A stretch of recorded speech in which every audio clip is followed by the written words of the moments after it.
In this video, we're going to learn about the world Tracy lives in. Let's get started. Now we know that Tracy can follow our commands if we give them to her in a specific way, but what do we know about the world Tracy lives in? Well, Tracy lives in a grid world, where an X and Y axis determine where we can move her. Tracy always starts at her home, which is at the very center of our canvas at coordinate point 0, 0. The x-axis of Tracy's world goes from negative 200 to positive 200, and so does the y-axis. This means that the top left corner has the coordinate negative 200, 200, the bottom left corner has the coordinate negative 200, negative 200, the top right corner has the coordinate 200, 200, and the bottom right corner has the coordinate 200, negative 200. So how wide is the total canvas?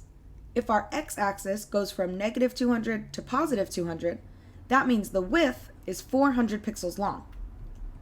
And this is the same for the height of our canvas. It is important to know that Tracy lives in a 400 by 400 grid world. We've learned how to use two commands already, the forward and circle commands, but Tracy knows how to do more than that.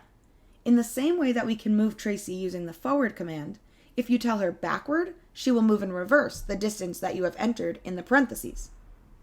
We also have some commands to control the trail that Tracy leaves as she moves. If we call the pen up command before telling Tracy to move, she will not leave a trail behind her. If we then want her to start leaving a trail after we've used the pen up command, we can use pen down to have her start drawing a trail.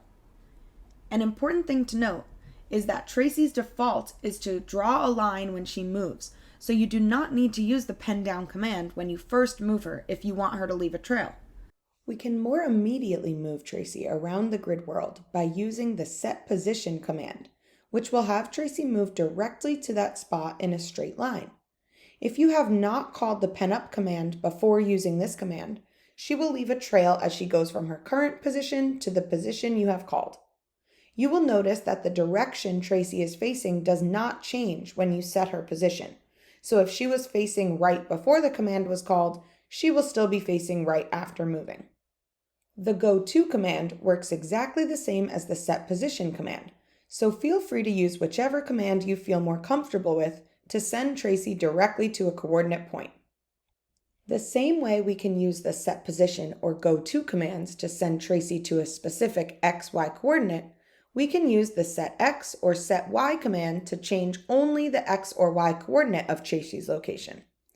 This means that if Tracy started at the center of her world, coordinate 0, 0, and we called the setx command with 100 as the given coordinate location, she would move forward to position 100, 0.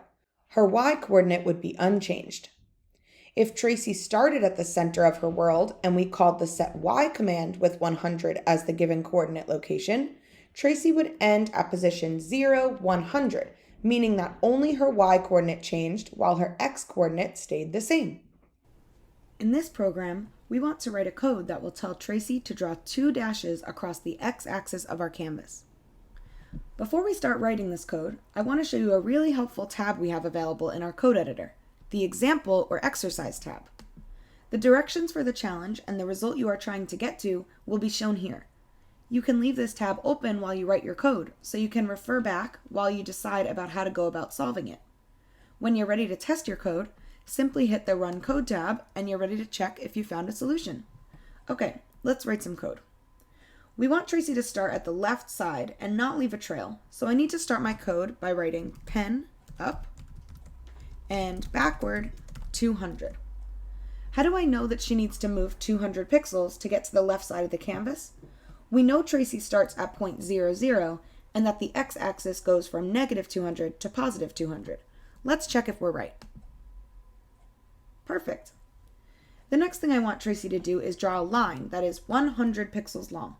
To make Tracy leave a trail as she moves, I need to put the pen down. So I can write pen down and forward 100. Now she's drawn the first dash, I need her to move forward again but not leave a trail this time.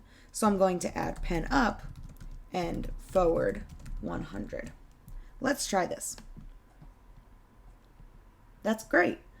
I need Tracy to repeat this to the end of the canvas. She has moved 200 pixels so far and the canvas is 400 pixels wide. So I need to repeat this one more time. I can copy and paste these commands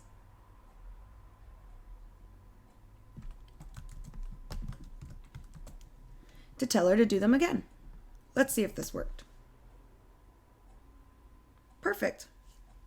In this lesson, we learned about the grid world Tracy lives in and how to use the backward, pen up, and pen down, setposition, goto, and setx and sety commands. Now it's your turn to use these Tracy commands to solve some coding challenges.